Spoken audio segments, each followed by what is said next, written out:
Mesdames et messieurs, bonsoir. Bienvenue à cette séance du Conseil municipal spécial en ce lundi 26 octobre.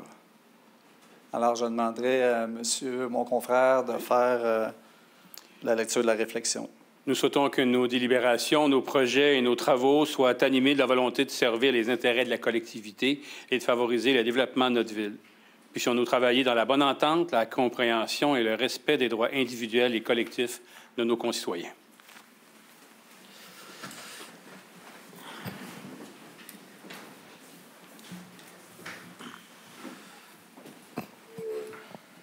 Ouverture de la séance. L'adoption de l'ordre du jour. Qui propose l'adoption de l'ordre du jour? Je le propose. Stéphanie Lacoste, appuyée de M. Grondin. Alors, je vous amène directement à mon discours sur le plan triennal d'immobilisation 2021, 2022 et 2023. Soyez patients, c'est un peu long. C'est avec fierté que je vous présente aujourd'hui le contenu du programme triennal d'immobilisation 2021, 22 et 23 de la Ville de Drummondville.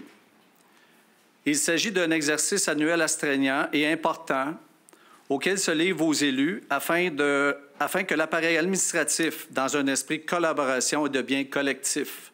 Je tiens d'ailleurs à remercier tous et chacun pour sa contribution à l'élaboration de ce PTI qui permettra à notre organisation, vous le constaterez par vous-même, de donner un vrai coup de barre à nos infrastructures, particulièrement à l'asphaltage de nos rues. D'emblée, soulignons que le Conseil municipal et le personnel administratif de la Ville ont établi ce PTI en demeurant dans les rigoureux paramètres du cadre financier dont ils se sont dotés, en y rajoutant toutefois une somme de 5 millions de dollars pour de l'asphaltage, et ce, compte tenu de l'état de notre réseau routier. Ainsi, globalement, les investissements tirés du PTI prévus en 2021 totaliseront la somme de 83,8 millions de dollars. De cette somme record, les contribuables drummondvillois n'auront qu'à assumer une portion équivalente de 38,4 millions de dollars, compte tenu des diverses sources de revenus externes, comme des subventions des paliers provincial et fédéral, par exemple. D'ailleurs, nous attendons des subventions de l'ordre de 27 millions de dollars en 2021 pour divers projets prévus au budget d'investissement. Les sommes prévues au budget d'investissement 2021 vont nous permettre de poursuivre le développement de Drummondville, une ville qui est en croissance. Au niveau des infrastructures, depuis mon entrée en poste à l'Hôtel de Ville, vous aurez été nombreux et nombreuses à me faire part de vos suggestions, de vos recommandations, de vos idées, de vos projets, toujours dans le même objectif, faire mieux. À ce titre, plusieurs personnes constatent que nos infrastructures sont vieillissantes, tantôt désuètes, et qu'il est donc urgent de réinvestir dans nos réseaux. Je suis donc très heureux d'annoncer aujourd'hui à la population, comme je m'y étais engagé à le faire, une somme de 21,4 millions de dollars sera investie dès l'an prochain dans les infrastructures routières de la Ville de Drummondville. Un effort particulièrement important sera consacré au resurfaçage. Pas moins de 12 millions seront affectés à l'asphaltage de quelques 25 kilomètres de rues du territoire, soit plus du double, je dis bien plus du double, du nombre de kilomètres réalisés en 2020. Ces travaux procureront aux usagers de la route, comme les automobilistes, les cyclistes, les piétons ou les personnes à mobilité réduite qui n'ont pas accès à un trottoir face à chez eux, plus de confort et de sécurité. Il faut en faire plus et maintenant, afin de ne pas perdre le contrôle de l'entretien de notre réseau routier. Nous avons le défi de combler un déficit d'investissement passé, et ce, pour prévenir la dégradation du réseau. Par ailleurs, un segment de la rue Saint-Georges, soit celui entre le boulevard Saint-Joseph et le pont de la Traverse, sera entièrement refait, donc tant les infrastructures souterraines que de surface. Cet important projet de réfection commande un investissement à lui seul de 6,9 millions de dollars, puisqu'il comprend aqueducs, égouts, asphaltage, trottoirs, corridors de mobilité active, etc.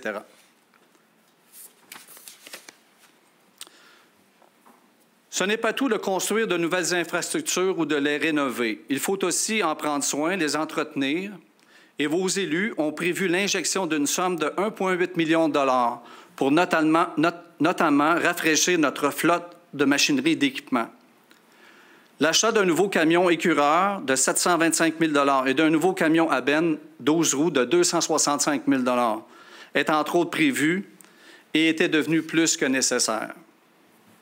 C'est cette année que nous entreprendrons la construction de notre nouvelle usine de traitement de l'eau potable, le plus important projet d'investissement jamais réalisé par la Ville de Drummondville, et ce depuis sa fondation en 1815. Rappelons qu'il s'agit d'un projet global de l'ordre de 76 millions de dollars qui nous permettra dès 2024 de bonifier le système actuel en termes de qualité et de performance. La nouvelle usine de traitement de l'eau potable de la Ville de Drummondville se démarquera par son architecture adaptée à l'environnement urbain et par sa conception à la fine pointe des technologies disponibles.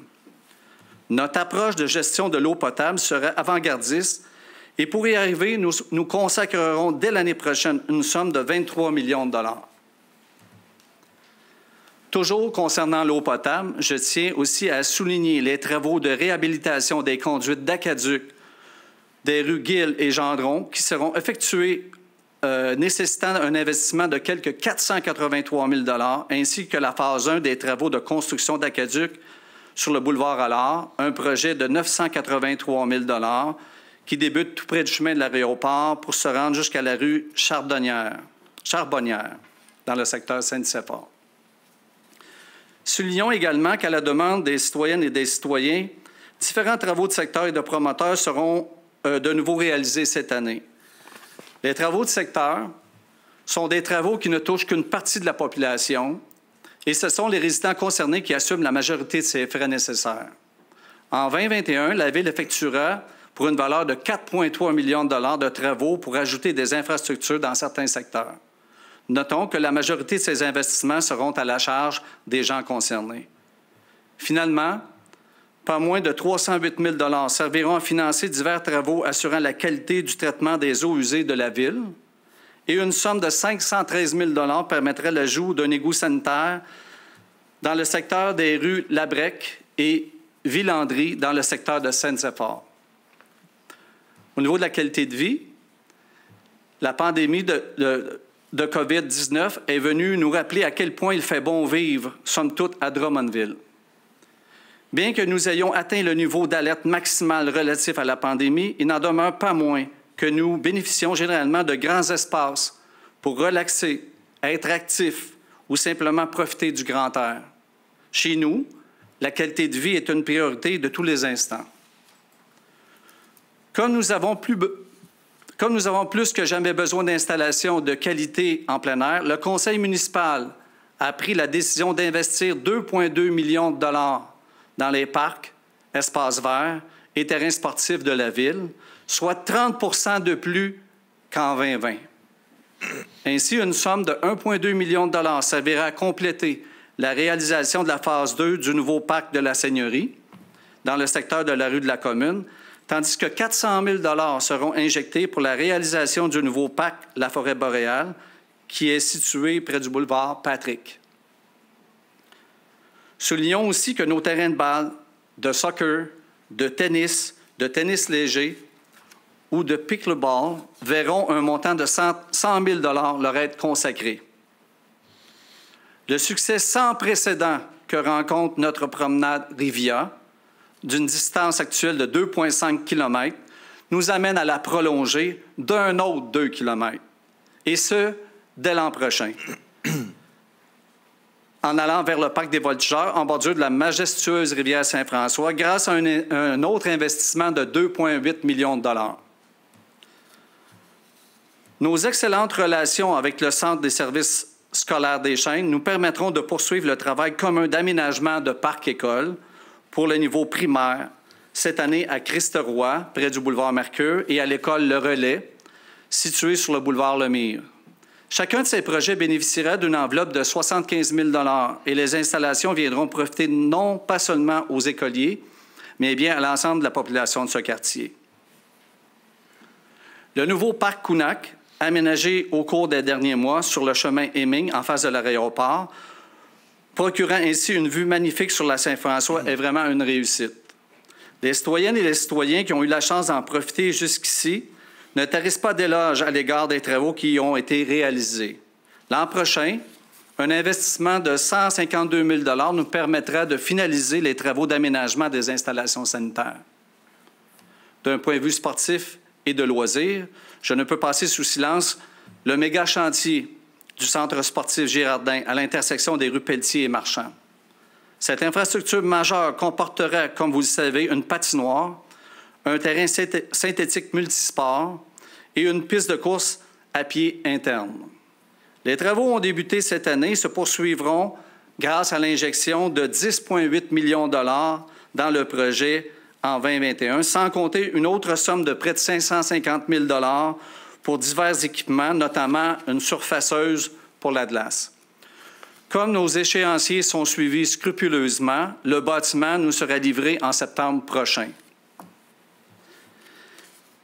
La qualité de vie, c'est aussi les arts, la culture, le patrimoine. La Ville de Drummondville se dotera d'ailleurs en 2021 d'une première politique sur le patrimoine culturel, un projet qui sera jumelé à la réalisation d'un nouvel inventaire patrimonial. Les arts et la culture verront quant à eux des projets créatifs, amusants et branchés se réaliser à la hauteur de 100 000 $, notamment aux multiples volets dont on n'a pas fini d'entendre parler, les créations publiques. En 2021, surveiller la patinoire réfrigérée Victor Pépin, le conseil municipal souhaite des initiatives semblables permettant à la population de participer à la vitalité culturelle du milieu. Nos élus ont également eu une pensée pour les gens qui vivent avec une limitation fonctionnelle. Ainsi, dans un souci d'accessibilité à nos installations qui soutiennent la qualité de vie des citoyens et des citoyennes, une plateforme élévatrice sera ajoutée au complexe sportif Drummondville, situé près de la rue Mont-Plaisir dans le secteur Saint-Charles. De plus, la Ville de Drummondville prévoit une somme de 25 000 $ pour réaliser une étude afin de doter le secteur Saint-Joachim d'un bâtiment structurant répondant aux besoins de la population, une initiative directe tirée du rapport du chantier de travail pour le développement d'une vision Saint-Joachim 2030.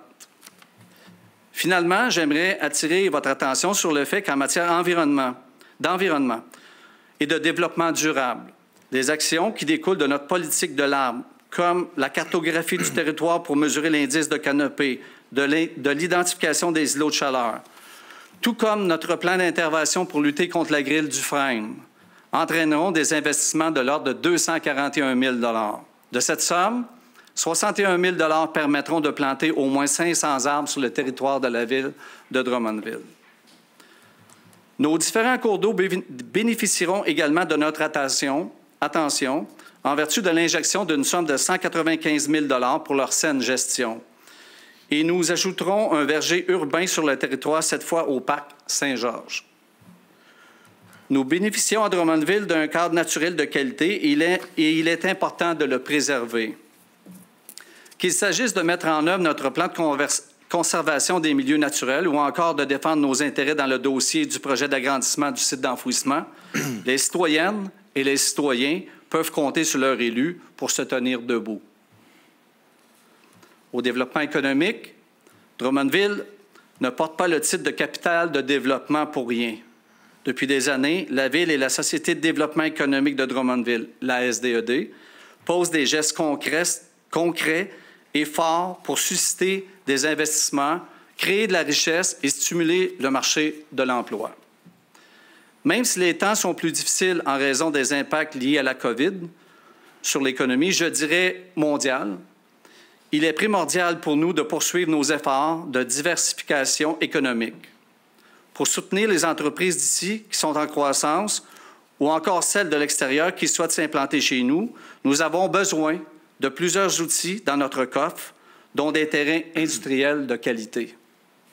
C'est une priorité pour moi de voir au développement des zones industrielles. C'est donc également à titre de président du conseil d'administration de la Société de développement économique Drummond que je suis fier d'annoncer un investissement de 6,1 millions de dollars dans la vitrine de l'autoroute Joseph-Armand-Bombardier, située dans le secteur Saint-Nicéphore, pour réaliser la troisième phase de développement de cette vaste zone industrielle. Qui plus est, une étude pour la planification d'un nouveau parc industriel sur le territoire sera réalisée en cours d'année, et ce, afin que Drummondville demeure la locomotion industrielle des PME du Québec. C'est aujourd'hui qu'il nous faut penser à demain. D'ailleurs, la Ville de Drummondville entend acquérir dès 2021 de nouveaux terrains industriels pour soutenir son développement économique. Pour ce qui est du centre-ville, un autre projet qui me tient particulièrement à cœur, c'est la revitalisation de notre centre-ville. On en parle depuis trop longtemps. Il faut maintenant agir pour qu'il retrouve son dynamisme. Mon objectif est de faire du centre-ville un pôle d'attraction structurant pour nous et pour attirer des gens de l'extérieur à venir dépenser chez nous. En 2021, une somme de 250 000 $ servira à l'élaboration de plans et devis du nouveau quartier de la Fortissimo, un projet d'habitation style lifestyle qui servira de modèle québécois en matière d'urbanisme. Résolument tourné vers l'avenir, ce nouveau secteur viendra prolonger la dynamique de notre centre-ville en proposant un nouveau cadre de vie complet, s'inspirant des meilleures pratiques d'aménagement. D'autre part, la Commission de développement du centre-ville amorcera bientôt ses travaux et une somme de 100 000 $ viendra soutenir, entre autres, le travail et les réflexions de cette commission dans l'analyse de différents projets structurants pour le secteur, comme la construction d'un stationnement étagé ou l'aménagement d'une salle multifonctionnelle de style cabaret. Pour la mobilité durable, je tiens à vous informer que les projets de planification stratégique 2017-22 de la Ville de Drummondville, tout comme ceux de notre plan de relance municipal, se poursuivent et vont bon train. À l'exemple de notre plan de mobilité durable 2020-2040. La mobilité durable, c'est bon pour le corps, l'esprit, l'économie, la sécurité et l'environnement aussi. Or, pour toutes ces raisons, qu'à Drummondville, on se met en action pour la mobilité durable dès maintenant. Conséquemment, d'importantes sommes seront de nouveau consenties au et pour des aménagements piétonniers et cyclables, et ce, conformément à notre plan d'action en mobilité durable.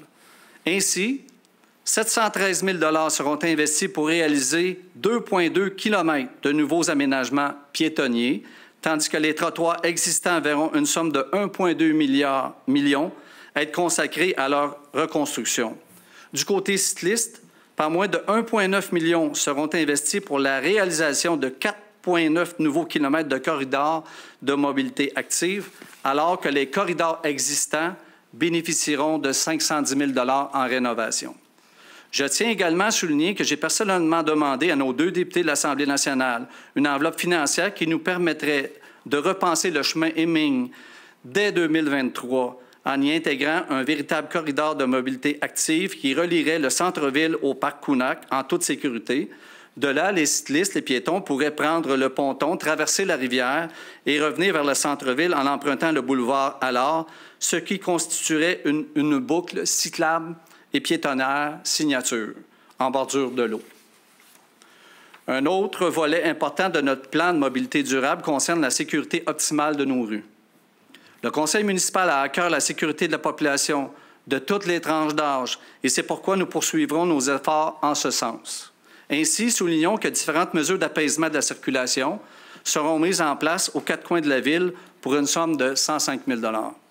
De plus, un montant de 290 000 $ permettra la mise à jour ou encore à l'ajout de feux de circulation ou de feux de piétons ou sonores, et ce, en fonction de l'analyse des réalités des différentes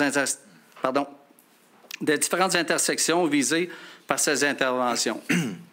La construction d'une nouvelle école primaire sur la rue des Tours, près du parc du Boisé de la Marconi, nous donne également l'opportunité d'en sécuriser les abords, et ce, grâce à la réalisation d'un projet de signalisation, de trottoirs, de traverses piétonnes et de bordures de l'ordre de 594 000 $ sur cette rue.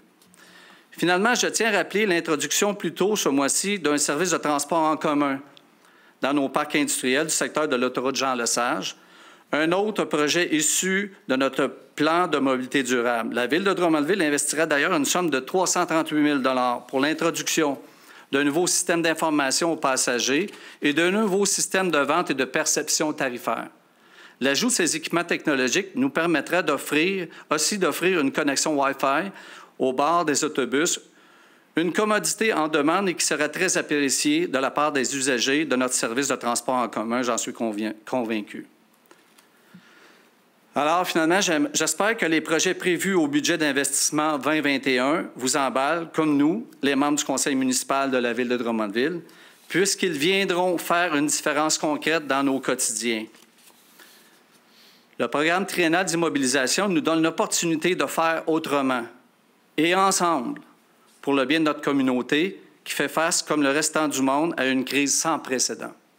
En ces temps difficiles pour plusieurs, rehausser significativement les investissements dans nos infrastructures municipales nous semble la chose à faire. En effet, stimuler l'économie et consolider les milliers d'emplois nous apparaît être une stratégie porteuse, et ce, en toute conformité avec les axes d'intervention de notre plan de relance municipal.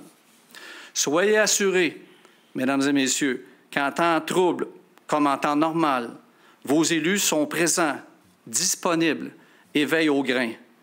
Nous n'avons qu'une seule priorité en tête, répondre de manière efficace, innovante et responsable à vos besoins, à vos attentes, à vos aspirations, et ce, afin de bâtir une collectivité où tous peuvent s'épanouir. Merci de votre attention.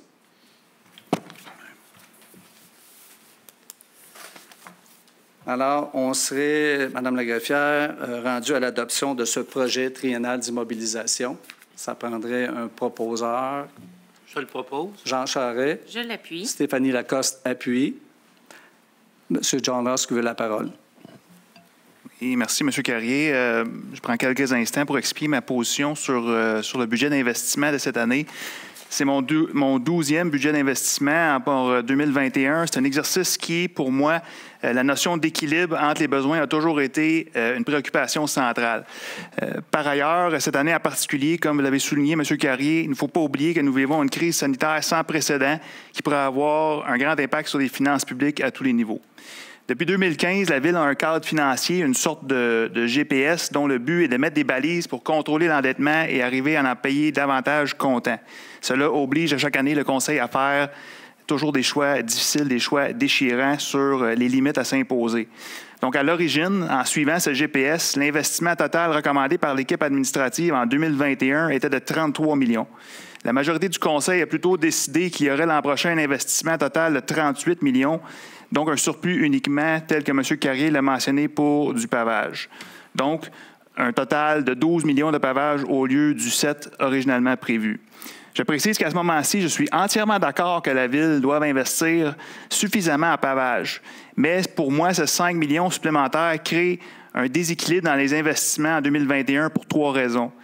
Premièrement, il y a déjà des investissements importants en pavage. Le premier PTI sur lequel j'ai voté en 2010, ça fait déjà un certain moment, le pavage était de 2,5 millions. Depuis ce temps, le montant a presque triplé pour atteindre 7 millions en 2020.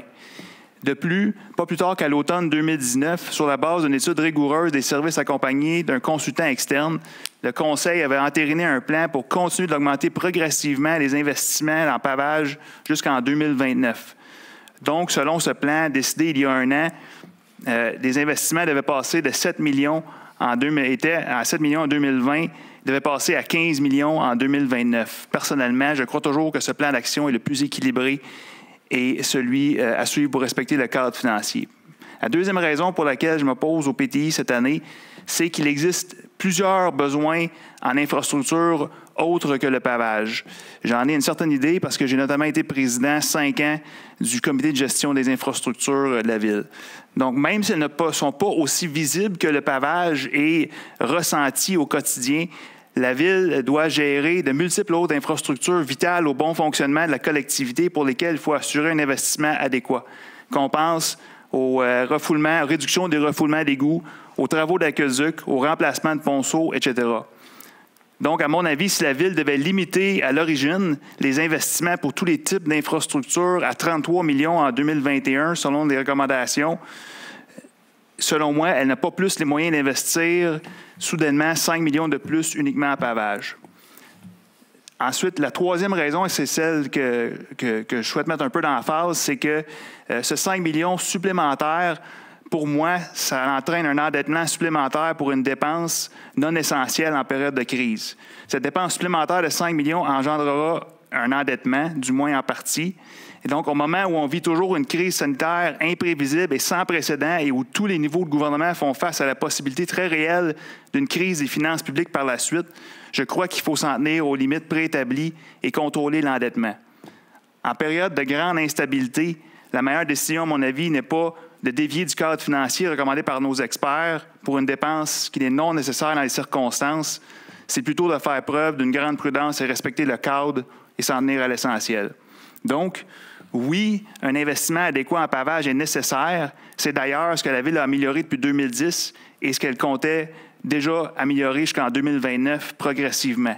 Il y a aussi de nombreux autres besoins importants en infrastructure à considérer et surtout, mon avis personnel est qu'il n'est pas souhaitable d'endetter davantage la Ville pour une dépense non essentielle dans un contexte de crise sanitaire sans précédent qui risque d'engendrer une crise des finances publiques. Donc, pour toutes ces raisons, pour la première fois, mon 12e budget d'investissement tel que mentionné, je suis dans l'obligation de voter contre celui-ci. Merci. Monsieur Morales. Oui, bonsoir. Premièrement, je tiens à saluer le travail qui a fait l'administratif depuis des années et encore cette année pour nous présenter un PTI. Depuis 5 ans, nous sommes dotés d'un cadre financier qui nous a permis d'avancer grandement comme ville. Le PTI qui nous est présenté ce soir ne suit pas ce qui a été planifié jusqu'il y a quelques semaines. Nous sommes en période d'incertitude depuis presque un an à cause de la COVID. Plusieurs d'entre vous sûrement avaient perdu votre emploi ou avaient perdu un être cher à cause de cette maladie. Je suis convaincu qu'au lieu d'augmenter les investissements, nous devons être très prudents. J'ai eu la chance d'analyser plusieurs informations et graphiques qui nous ont été présentées par l'administratif et c'est suite à cette analyse que je suis capable de dire ce soir, chers Drummondvillois puis Drummondvilloises, nous avons l'opportunité d'alléger les fardeaux financiers des citoyens, les taxes, et à long terme, diminuer la dette de notre ville et augmenter les pourcentages des immobilisations payées comptant d'une façon importante. D'autant plus que nous venons de recevoir 5 millions du gouvernement provincial pour nous soutenir dans cette situation. Il n'y a aucune situation extraordinaire pour engager des dépenses additionnelles non planifiées, ou au moins non planifiées depuis le cadre financier qui nous a été présenté depuis des années et qui vise une augmentation progressive de certains investissements, comme c'est le cas pour l'asphalte. Depuis 10 ans, le montant investi n'arrête pas d'augmenter et c'est suite à plusieurs études, entre autres une étude privée. C'est déjà prévu dans les cadres financiers de continuer à augmenter progressivement, puis c'était le cas depuis 10 ans, comme je viens de le dire. Ce soir, personne ici à la table du Conseil, ni vous à la maison, savons c'est quoi qui nous attend pour 2021. C'est une période où est-ce qu'on ne sait pas qu'est-ce qui viendra de notre famille puis des institutions. Une période d'incertitude. Dans cette circonstance, je dois donc voter contre le PTI qui nous est présenté et j'invite mes collègues du conseil municipal à voter contre, à suivre le cadre financier qui nous était présenté initialement de 33 millions. Merci beaucoup. Alain Dautheil. Oui, je vais aller dans le même sens que mes deux collègues précédents concernant le 4,952 000 4 952 571, soit plus précis, d'aide des deux paliers de gouvernement qui sont pour combattre la crise du coronavirus, il faut s'en rappeler. Puis, en tout cas, moi, je trouve ça regrettable que le Conseil ait dans ce sens. En tout cas, on ne sait pas, là, le vote n'est pas terminé, mais c'est mal parti. Je m'oppose fortement à cette décision de détourner à d'autres fins les montants donnés pour soutenir la population, même si les dites fins sont légitimes. Réfection des rues, on le sait, là, on a grandement besoin, mais je pense qu'en temps de crise, puis c'est pas juste la crise coronavirus, il y a la crise économique qui va s'en suivre, mais on n'oublie pas non plus la crise environnementale qui, à mon avis, est supérieure et de beaucoup. Je propose plutôt, par exemple, de les utiliser en soutien alimentaire aux plus démunis. On n'en parle pas souvent, mais ils en ont grandement besoin. On se rappelle que 3/4 des pertes d'emploi, c'est les femmes qui les subissent et on s'entend que les mères de famille en ont besoin. Soutien aux organismes communautaires qui sont les dernières mailles du filet social. Et il y a beaucoup d'autres exemples. Je pense que les infrastructures, si on pense notamment aux phases 2 d'Arrivia, au parc de la Seigneurie, peuvent attendre. 4 millions, là, ça aussi, on pourrait s'en servir à meilleur escient. Et c'est juste une petite parenthèse. Moi, je pense qu'une nouvelle stèle, j'aime bien ce que... On a déjà à la bibliothèque. Je pense que c'est un bel hommage à Mme Jutra, mais 25 000 pour une nouvelle stèle versus, on fait comparativement à 61 000 pour la plantation d'arbres. Je pense qu'on a un sérieux problème côté priorité, à mon avis, mon humble avis. Et moi, je pense que le PTI fait foi de tout. Après ça, le budget va s'en suivre et on sait qu'une fois que le budget s'est décidé, bien après ça, on oublie ça, c'est l'année suivante. Alors, à la lumière du PTI que je vois là, je suis vraiment loin d'être satisfait, puis je pense qu'on passe à côté d'une belle occasion de se préparer puis d'aider la population. Puis pas juste les commerçants, certains commerçants, entre autres. C'est un tout. Il ne faut pas oublier ça. Puis c'est notre priorité, je pense, de représenter la population puis de limiter les dépenses au minimum. Puis je pense que ce cas-ci, il y a beaucoup qu'on pourrait faire pas mal mieux. Merci. Merci. D'autres personnes veulent intervenir? Moi, j'aimerais intervenir. Je pourrais intervenir, monsieur. Oui, allez-y. Je m'en sens l'obligation d'intervenir parce que quand on a fait la jase et qu'on a fait un premier vote indicatif la semaine dernière, on s'est fait ces réflexions-là pour lesquelles j'ai beaucoup de respect. Je les ai faites moi aussi. Je me suis posé les mêmes questions que M. Husk a posées en me disant où est-ce qu'on va aller. Je pense que le besoin d'infrastructures souterraines, il est important. C'est là qu'on a mis beaucoup d'emphase. Le respect du cadre financier, de respecter les grands paramètres du cadre financier, c'est important. Et ce qu'on nous a présenté la semaine dernière, c'est de quelle façon le plan PTI respecte ce cadre financier-là. Je pense que c'est un élément qui est important. Alors, si je sens l'obligation de parler aujourd'hui, c'est parce que je vais voter pour ce PTI qui nous présente et qui aura des conséquences budgétaires aussi, on verra dans un mois, parce qu'il adresse une préoccupation que les citoyens n'ont pas arrêté de nous parler depuis quelques années, qui est, entre autres, l'état des rues. Plus important que ça, il y a beaucoup d'autres projets qui sont présentés au PTI qui sont importants. Moi, je pense que tout ce qui est au cours du centre-ville, c'est important. Je pense que la salle de spectacle, c'est important. Les projets de sport, de loisirs, les rénovations de trottoirs, le développement durable, c'est là, c'est présent, ça s'y traduit. On met 5 millions de plus parce que les gens en ont parlé, ils vont le voir, la différence. Est-ce que ce sera une différence qui sera cosmétique?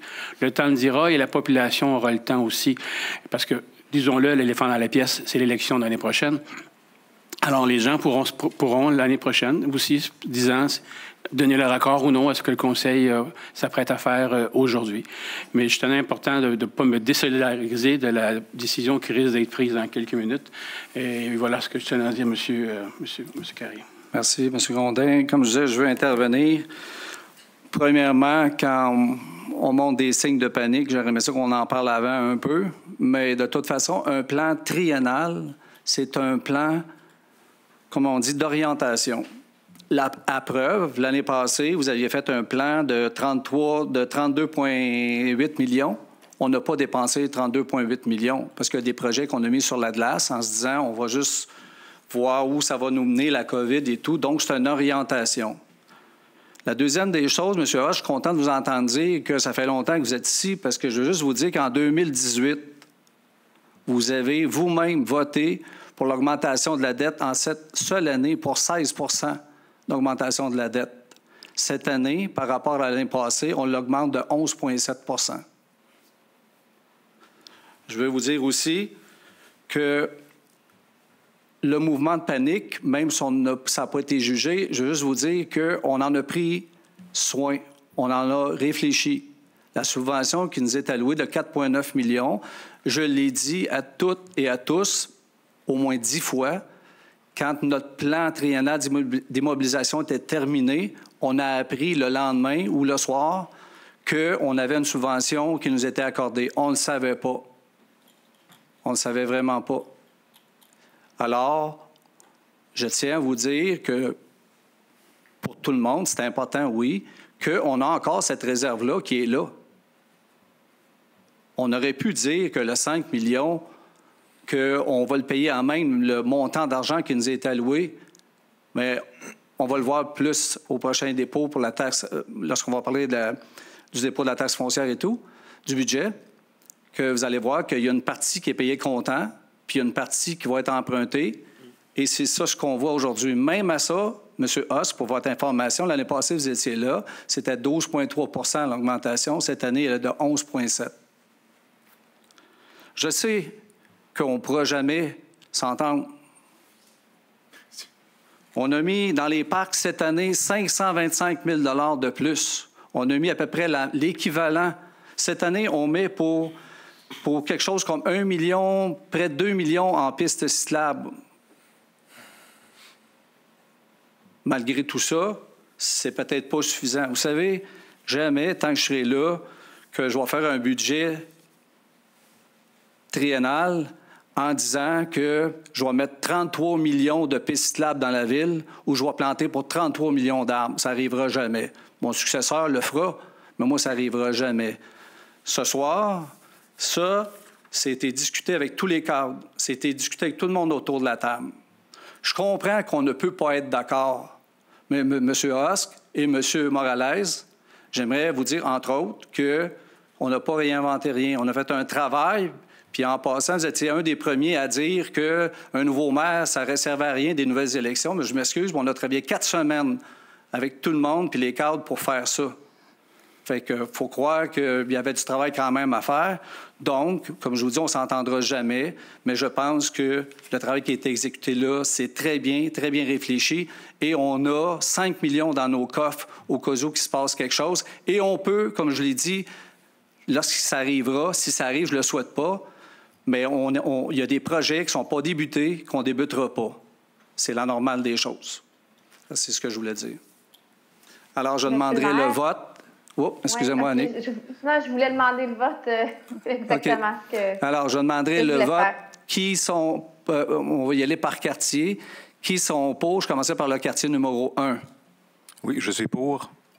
Donc, Dominique Martin est pour. Le quartier numéro 2. Jean Charest pour. Le quartier numéro 3. Catherine Lassonde pour. Le quartier numéro 4. Alain Dauteuil contre. Le quartier numéro 5. John Husk contre. Le quartier numéro 6. William Morales contre. Le quartier numéro 7. Alain Martel pour. Le quartier 8. Yves Grondin pour. Le quartier 9. Annick Delavance pour. 10. Stéphanie Lacoste pour. Le quartier numéro 11. Daniel Pelletier pour. Et le quartier numéro 12. Cathy Bernier pour. Alors, Mme la greffière, je pense que c'est adopté de l'ordre de 9 pour, 3 contre. Alors, merci. Merci de vos opinions. Alors, si je ne me trompe pas, je pense que c'est la levée de l'Assemblée. Exactement, monsieur. Alors, qui propose la levée de l'Assemblée? Et restez là, les gens, parce qu'après, c'est la séance ordinaire du Conseil. Je vais le proposer. M. Grondin propose. Je l'appuie. M. Martin appuie. Alors, ceci met fin à la séance spéciale pour l'adoption du budget.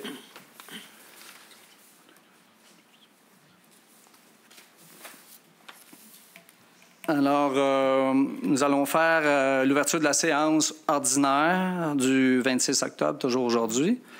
Alors, pas besoin de faire la nouvelle réflexion. Qui propose d'adopter l'ordre du jour? Je le propose. Stéphanie Lacoste, appuyée de Daniel Pelletier.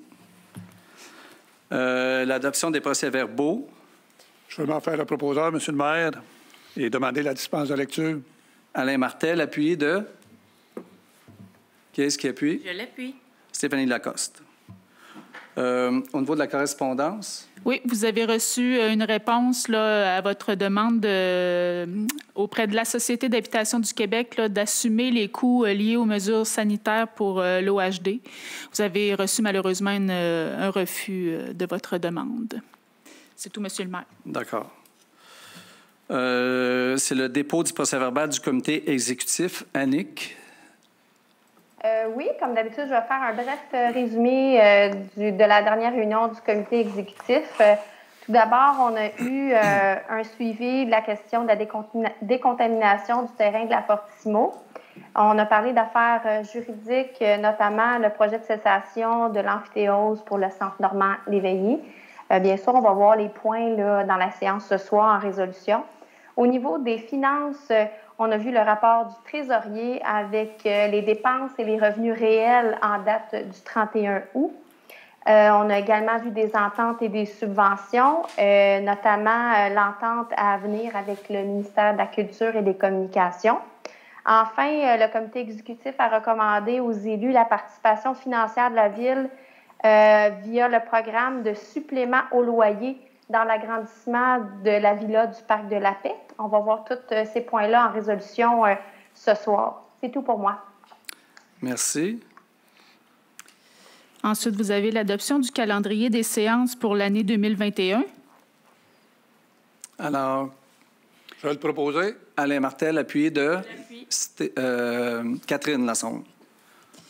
Appui à Cogeco Inc.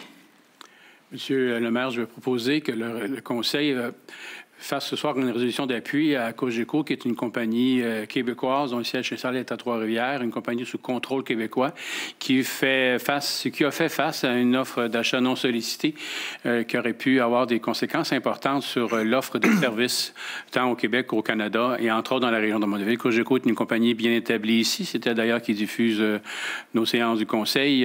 Tout le travail qui se fait au niveau du câble et de la télé communautaire nous permet à nos citoyens d'avoir une information plus locale, de faire valoir aussi leur talent.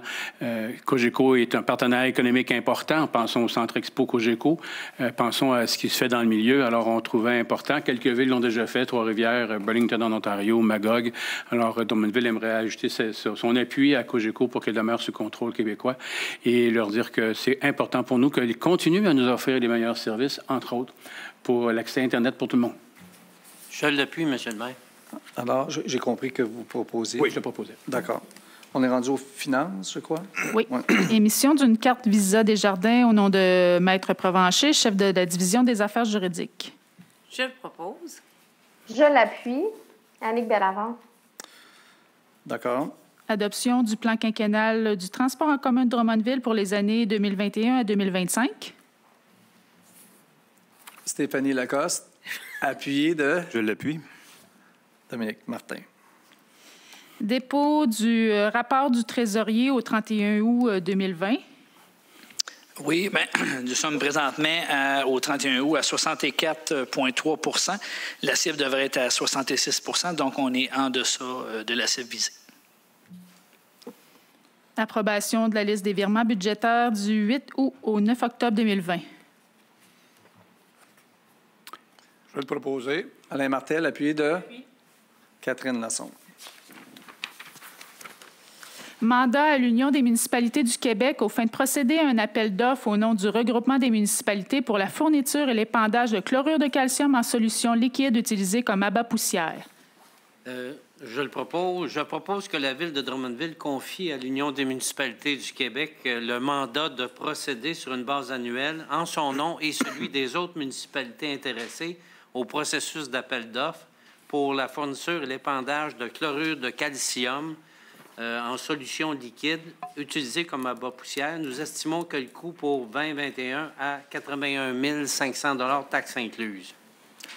Je l'appuie. Appuyé de Annick Bellavance. Transport de neige en vrac. Je propose d'adjuger le contrat gré à gré en conformité avec la loi sur les cités et villes, à la compagnie transporteur en vrac de Drummond Inc. au montant de 550 000 $, taxes incluses, pour le transport de neige en vrac. Qui appuie? Je l'appuie. Daniel Pelletier. Ajout au contrat travaux de réhabilitation environnementale du site Fortissimo, phase 1. Nous avions reçu 5 soumissions conformes et il a été résolu que la soumission de la compagnie Excavation Yvon Benoît Inc. au montant de 2 043 299 $ soit retenue pour les travaux de réhabilitation. Ces travaux-là engendrent des variations de qualité prévues dans la gestion des sols contaminés et du béton qui nécessitent un avenant au contrat de l'entrepreneur. Donc, je propose d'autoriser l'ajout au contrat au montant de 524 275,85 $, taxes incluses, pour les travaux supplémentaires à Excavation Yvon Benoît, Inc. Je l'appuie. Juste pour spécifier, même l'ajout, cet ajout-là, par rapport à notre budget, on est comme on dit, on target. Là. On est bien situé. Là. Exact. Approbation des critères de sélection pour l'achat et installation de modules de jeu au Parc de la Seigneurie. Je propose d'approuver les critères de sélection pour le choix d'une firme de professionnels relativement à l'achat et à l'installation de modules de jeu au Parc de la Seigneurie. Je l'appuie. D'accord. Ajout de contrat encore, service professionnel pour la réhabilitation environnementale du site Fortissimo phase 1. Oui, nous avions octroyé un contrat au groupe ABS Inc. au montant de 385 718 $ taxes incluses. Je propose d'autoriser l'ajout au contrat d'un montant total de 75 883,50 $, taxes incluses, pour les honoraires supplémentaires requis au groupe ABS pour les analyses de nombreux échantillons non prévus initialement, mais nécessaires au suivi des travaux pour l'atteinte des critères de réhabilitation du site Fortissimo. Qui appuie? Je l'appuie. Juste pour spécifier aussi que 7.8, 7.9, c'est toujours pour la même chose. Oui. Et nos cadres ont très bien travaillé. Supposément, c'est presque fait, mais on va aller chercher une subvention équivalente au montant d'argent supplémentaire déployé. Donc, on s'en tire bien, comme on dit. Alors, on est rendu au greffe et aux affaires juridiques. Libération de fonds de garantie en assurance bien du regroupement Agglomération 2 pour la période du 31 décembre 2017 au 31 décembre 2018. Je vais proposer, étant donné qu'on s'auto-assure avec d'autres villes, les sommes qui ne sont pas réclamées, bien, finalement, le surplus nous revient. Alors, c'est une preuve de bonne gestion. Alors, on le fait faire pour deux années cette année. Je l'appuie. Appuyé de Stéphanie. Libération du fonds de garantie en assurance responsabilité civile primaire du regroupement Agglomération 2 pour la période du 31 décembre 2014 au 31 décembre 2015. Je le propose. Je l'appuie. D'accord.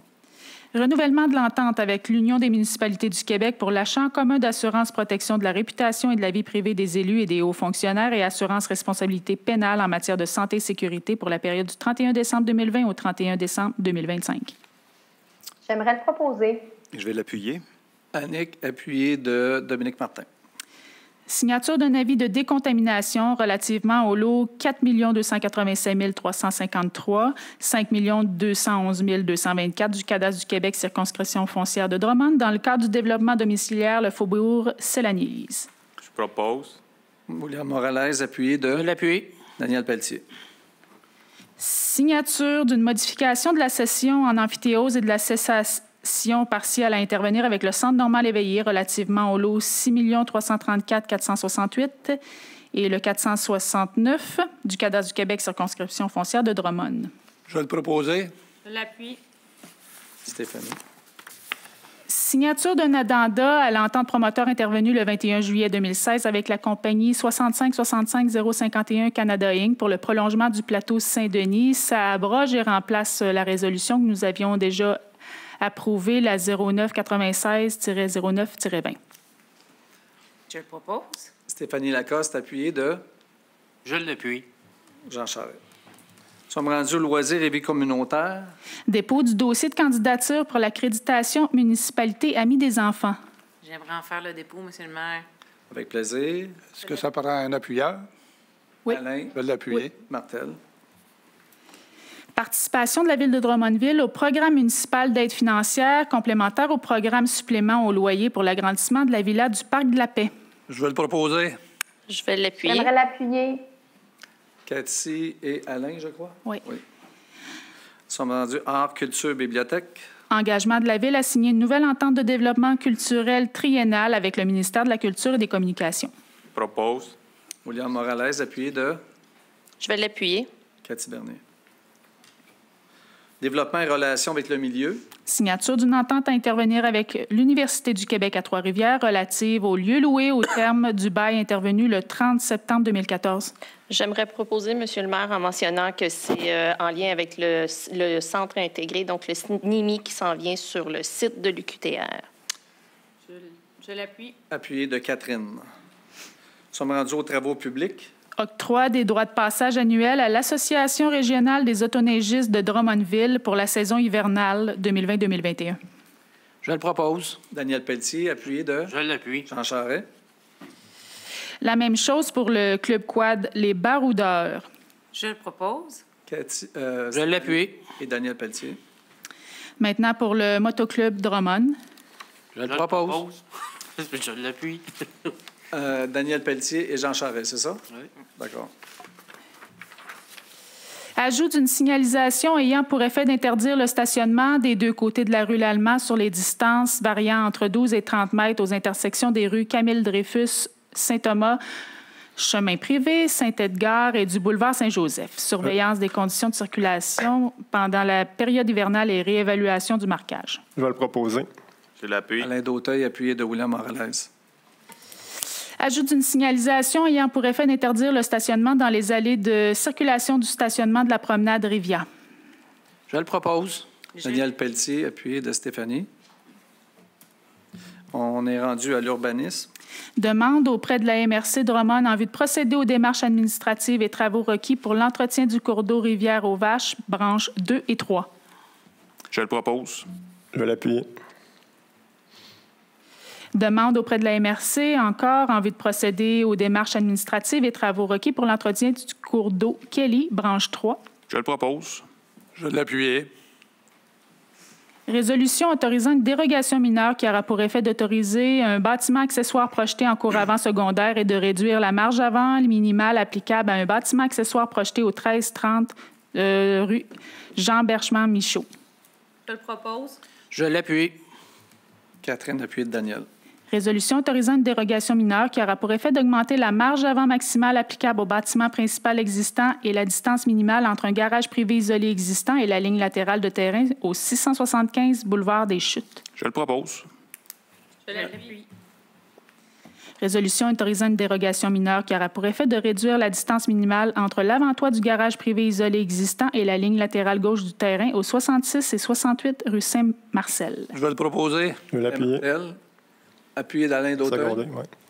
Résolution autorisant une dérogation mineure qui aura pour effet d'autoriser l'extension d'un usage dérogatoire protégé par droits acquis à une partie du bâtiment affecté d'un usage conforme au 289-295 rue Marchand. Je le propose. Je l'appuie. Résolution autorisant une dérogation mineure qui aura pour effet d'apporter des ajustements réglementaires relatifs à un projet de construction d'un garage privé attenant au 2350 chemin Ming. Je le propose. Catherine, Je l'appuie. appuyé de Cathy. Résolution autorisant une dérogation mineure qui aura pour effet d'apporter des ajustements réglementaires relatifs à l'implantation de bâtiment principal, d'une remise et d'un garage privé isolé au 204 rue Manceau. Je le propose. Alain Martel, appuyé de Je l'appuie. Daniel Pelletier. Résolution autorisant une dérogation mineure qui aura pour effet de réduire les marges avant et latérales minimales applicables au bâtiment principal existant au 1350 rue Larrivée. Je le propose.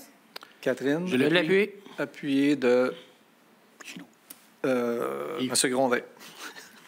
Résolution autorisant une dérogation mineure qui aura pour effet de réduire de 12 à 3 le nombre minimal d'arbres à planter dans le cadre de la coupe de 12 arbres au 1305 rue Méran.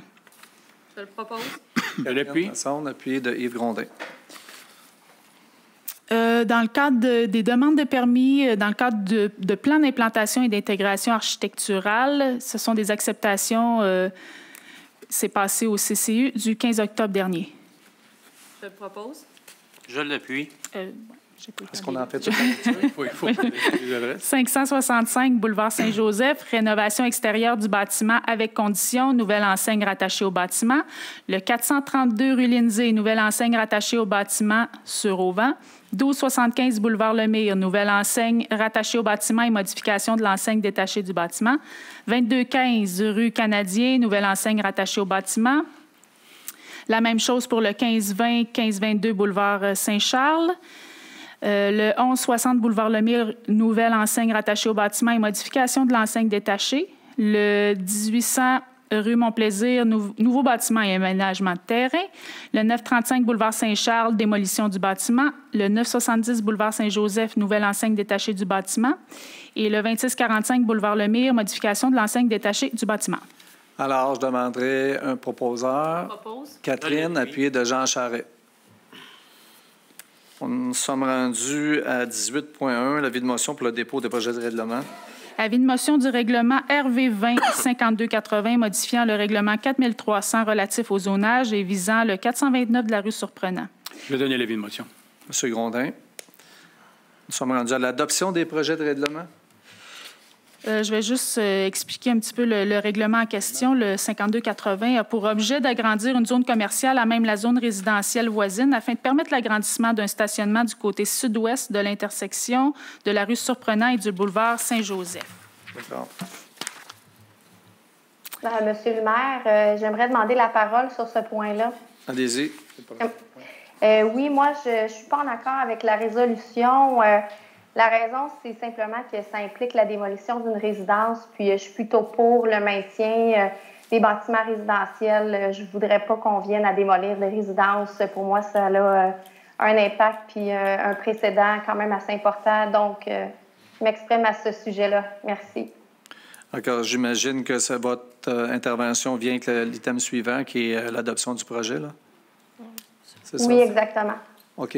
Je vais proposer l'adoption du projet. Monsieur Grondin propose, appuyé de Catherine Lassonde. Est-ce que je dois demander le vote, étant donné que... Oui, monsieur le maire.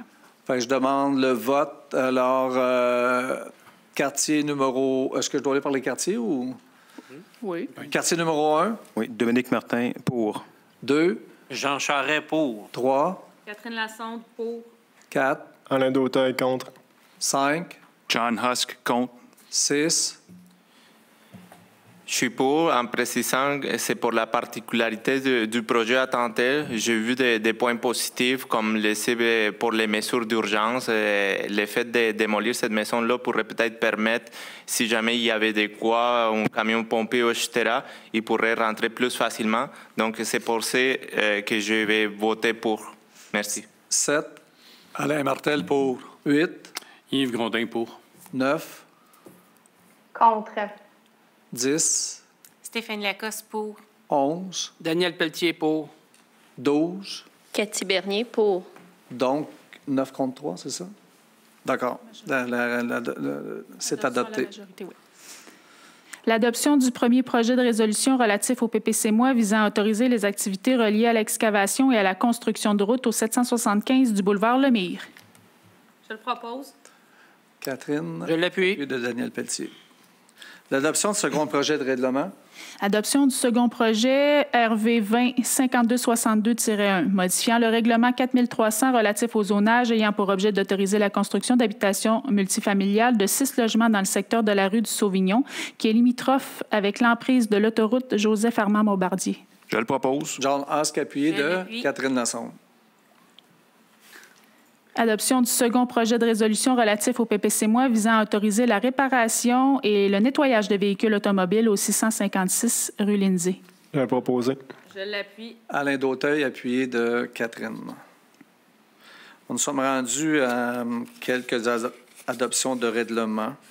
L'adoption du règlement numéro RV 20-5251-1, modifiant le règlement 4300 relatif au zonage ayant pour objet de permettre la location d'espaces à bureaux au rez-de-chaussée et au deuxième étage du centre commercial localisé au sud-ouest de l'intersection du boulevard Saint-Joseph et de la rue Salaberry. Je le propose. Je l'appuie.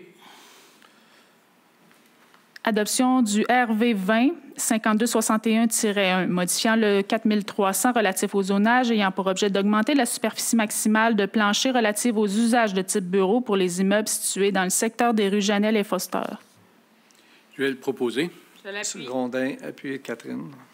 Adoption du RV 20-5263, modifiant le règlement RV 18-5037 relatif aux modalités de publication des avis publics. Je vais le proposer. Alain Martel. Je vais l'appuyer. Alain Dautel. Adoption du RV 20 5281 pour le financement du programme de rénovation Québec, programmation 2020-2021, nécessitant un emprunt de 344 000 Je le propose. Je l'appuie. Ensemble, Alain Martel. Adoption du RV 20 5282 relatif, règlement intérieur du Conseil municipal sur la délégation de pouvoir en matière de ressources humaines. Je le propose. Stéphanie Lacoste, appuyée de Je l'appuie. Daniel Pelletier. Adoption de la résolution relative au PPC-MOI visant à autoriser un bâtiment de 4 logements au 1120-1126 de la rue Les Tourneaux. Je le propose. Daniel Pelletier, Alain Dauteuil. Nous sommes rendus à l'information par les membres du Conseil. On aimerait apporter nos félicitations à Kevin Gérard, journalier surnuméraire du service des travaux publics à la ville de Drummondville pour la naissance de leur petite-fille Mackenzie, née le 20 octobre 2020. William Moralin, tu avais quelque chose à ajouter? Oui, exactement. Je tenais à informer, moi, au nom du conseil municipal, parce qu'on est tous contents de voir la participation de Mme Frédéric Mousseau. C'est une fille qui est très impliquée dans notre communauté. C'est une fierté pour la ville de Drummondville. Elle va représenter les Centres du Québec au concours québécois des talents bleus à l'émission de la semaine du 4 juillet. C'est mercredi 28 octobre à 21h. Il est très important d'être là pour Frédéric, puisqu'on peut voter puis on peut le faire gratuitement sur le site nouveau.ca immédiatement après sa performance. Elle a besoin de tout Drummondville puis les centres du Québec. On doit voter, c'est gratuit. Il va y avoir plus d'informations sur le site Facebook de la ville de Drummondville. Donc, je vous invite tous à encourager Frédéric, une fille, je le répète, très impliquée dans la ville de Drummondville, puis qui d'ailleurs a reçu dans les dernières années plusieurs prix grâce à ses performances comme chanteuse. Donc, vous êtes invités en grand nombre. Merci beaucoup. De rien, ça fait plaisir. On va céder la parole à Yves Grondin, qui a quelque chose à nous dire aussi. Oui, M. le maire, alors, également, au nom de tout le conseil, je voudrais souligner le travail et les lauréats du Gala des affaires de la Chambre de commerce, le Gala E36 pour la 36e année et le E pour l'événement qui souligne l'excellence entrepreneuriale. Ça a eu lieu le 22 octobre dernier et c'est 12 catégories dans lesquelles près d'une quarantaine d'entreprises ont été en nomination, 12 lauréats qui viennent manifester à quel point Drummondville, son développement économique, il est prospère et que les compagnies ici se démarquent. Alors, on a des compagnies d'industrie, du commerce, même une des vôtres a gagné, M. le maire, et des gens qui ont souligné leur travail en relations humaines, en gestion des relations des ressources humaines, pardon, et de leur impact dans les régions, de la relève. Alors, c'est toujours un point fort de la vie économique de Drummondville, ce Gala des affaires, qui s'est fait cette fois-ci sous mode virtuel, mais il y a quand même 1100 personnes qui ont participé au Gala sous mode virtuel, alors il faut le souligner. Alors, félicitations à toutes les entreprises qui ont gagné, entre autres au Bocale, qui a gagné l'entreprise de l'année. Oui, une belle organisation. C'était beau de les voir lorsqu'ils sont arrivés au Bocale avec le prix. Je pense que le propriétaire et son équipe étaient très, très fiers. C'était beau de voir ça. Alors, je cède la parole à Annick Bellavance qui veut nous parler de la clinique de dépistage. Oui, en tant que déléguée à la santé, je voulais juste m'assurer que la population était bien au courant qu'il y avait un nouveau site de clinique de dépistage qui est ouvert 7 jours sur 7 depuis le 13 octobre dernier et qui permet entre 300 et 600 tests par jour. C'est situé à l'ancienne bibliothèque au 555 rue des Écoles, mais il faut prendre rendez-vous. On ne se rend pas sur place sans prendre rendez-vous, mais il y a aussi un nouveau service de prise de rendez-vous en ligne. Vous pouvez appeler au téléphone tout de même au 1-877-644-4545, 1-877-644-4545 si vous voulez prendre le téléphone. Et si vous ne voulez pas attendre du tout, ça se fait en quelques clics, c'est facile. C'est sur le portail Clic Santé, au Clic Santé, dans un mot, .ca.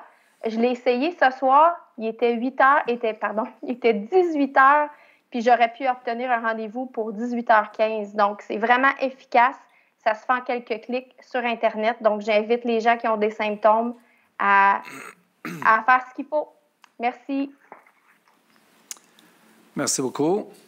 J'aimerais personnellement vous informer qu'on m'informe que les effets de la pandémie se font évidemment sentir sur la santé physique des personnes infectées, mais également sur la santé mentale de pas mal tout le monde. Je vous rappelle que les organismes communautaires du milieu sont présents et accueillent à bras ouverts ceux et celles qui demandent de l'aide, notamment le Centre d'écoute de prévention au suicide Drummond.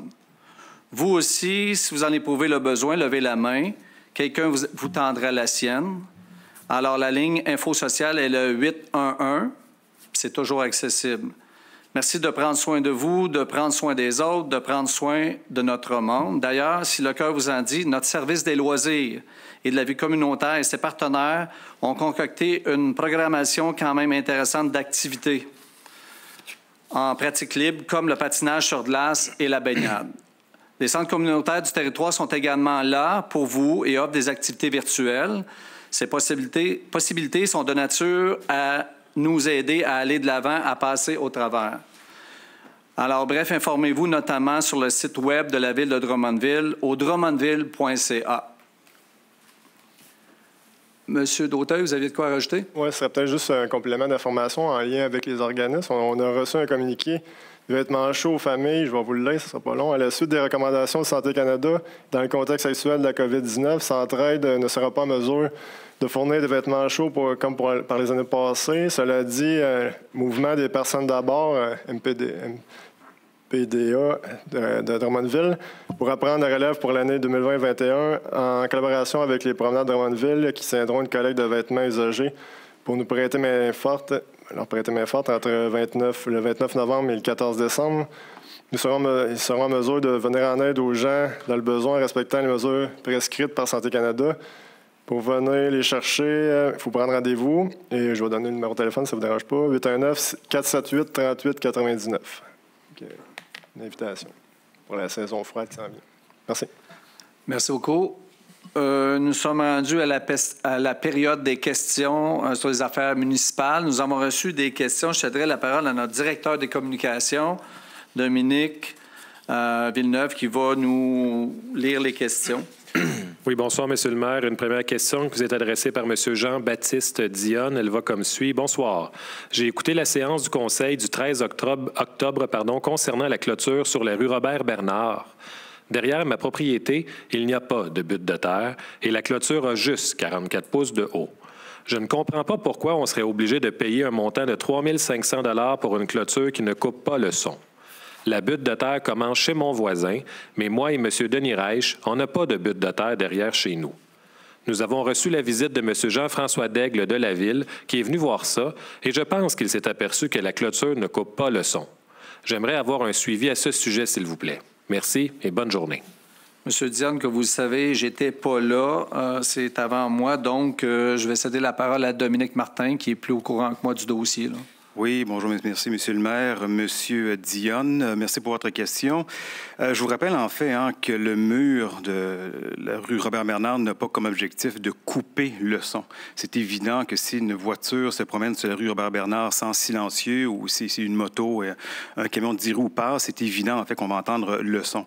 L'objectif de ce mur est surtout d'atténuer les niveaux sonores et les bruits qui étaient auparavant, selon une étude qu'on a fait faire en 2016 par la firme Acoustec, qui était de 62 décibels environ. Donc, l'objectif est de diminuer ce son-là à 55 décibels.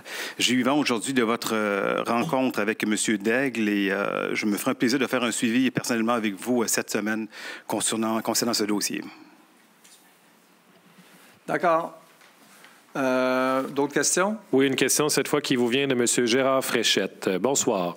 Dossier Jeux du Québec, été 2024 et 2022. Comme Drummondville a posé sa candidature pour l'obtention des Jeux du Québec d'été 2024 suite à une consultation en loisirs tenue l'hiver dernier auquel nous disons bravo, comment se fait-il cependant que, comme citoyens et bénévoles, nous ne puissions pas consulter le dossier de candidature d'été 2022 auquel était rattachée une subvention de 5 millions de $? Surtout qu'il n'y a jamais eu de véritable grande consultation publique pour le périmètre Marchand, Pelletier, Saint-Georges, Boulevard-Lemire, sauf le rapport Dion qui date de 1975. Auparavant, nous pouvions pourtant consulter n'importe quel dossier de candidature auprès des villes ou encore auprès de la Société des Jeux du Québec au Stade olympique. Merci. Je vais demander à Mme la greffière de répondre à la question. En fait, c'est une demande d'accès à l'information qu'on a reçue au printemps dernier de la part de M. Fréchette et pour laquelle nous lui avons répondu que nous ne transmetterions pas les documents. Il y avait évidemment 30 jours pour en appeler de cette décision-là à l'époque. On parle de 600 pages environ, le document de candidature, puis ça ne concerne pas seulement que la Ville de Drummondville. Il y a des informations qui contiennent des informations qui appartiennent à des tiers. Je vais vous donner un exemple. Ce document-là contenait tous les plans des écoles. Jamais qu'on pourrait transmettre ça en accès à l'information. Ce sont des informations qui sont privées. Donc, c'est pour ça qu'on n'a pas transmis le document en question. Merci beaucoup. D'autres questions? Oui, une dernière, celle-ci vous vient de M. Denis Beaulieu, M. le maire. Bonsoir à tous. Mon nom est Denis Beaulieu, quartier Faubourg-Sélanise. Je voudrais m'adresser à M. Carrier. J'ai une demande à vous faire. Pour nous aider à faire face à la pandémie, j'aimerais que la piste cyclable qui part de la rue Lindsay et qui suit la rue Saint-Jean jusqu'au boulevard Lemire soit déneigée cet hiver pour permettre aux citoyens de faire un peu d'exercice en marchant sur une surface plane et en toute sécurité. Merci de votre attention dans l'attente d'une réponse favorable. Je connais l'endroit. Je suis né à Saint-Jean-Mazis, donc je connais très bien l'endroit. Je demanderai à M. Morales de dire un mot là-dessus. Oui, effectivement, le monsieur a communiqué aussi avec moi, M. Beaulieu. C'est une demande qui a été faite par les citoyens depuis plusieurs années. Je sais que l'année passée, il m'avait répondu que ça allait à l'étude. Donc, on pourrait vérifier. On va consulter avec les travaux publics pour voir si pour l'année prochaine, finalement, ça va être possible. Puis, on va revenir aux citoyens avec une réponse lors de la prochaine séance publique avec lui. Est-ce que vous étiez au courant qu'on a demandé des prix pour faire le déneigement de cette section-là? Bien, moi, à Tantel, j'avais fait plusieurs demandes, mais à Tantel, je n'avais pas eu la réponse. Mais si on a demandé des prix, tant mieux, parce que ça vient répondre à une demande que ça fait 3 ans que j'ai faite, puis j'ai plusieurs courriers à l'appui, M. Carrier. D'accord. Jean Charest? Oui, je voulais juste rajouter, M. le maire, en réponse à M. Beaulieu, qu'au niveau du comité permanent de gestion des infrastructures et du territoire, on va nous présenter un scénario sur le déneigement des diverses pistes cyclables là, pour le prochain hiver et qu'on va tenir compte de cette demande-là. Puis, il y aura présentation pour décision au Conseil du déneigement des diverses pistes cyclables. Donc, c'est à revoir prochainement. D'accord. Est-ce qu'il y a d'autres questions? Il n'y a pas d'autres questions? Alors, c'est tout. Alors, je demanderai qu'on lève l'Assemblée. La prochaine séance du Conseil sera le 9 novembre. Donc, qui propose à lever l'Assemblée? M. Grondin, appuyé de Dominique Martin. Alors, merci et bonne soirée.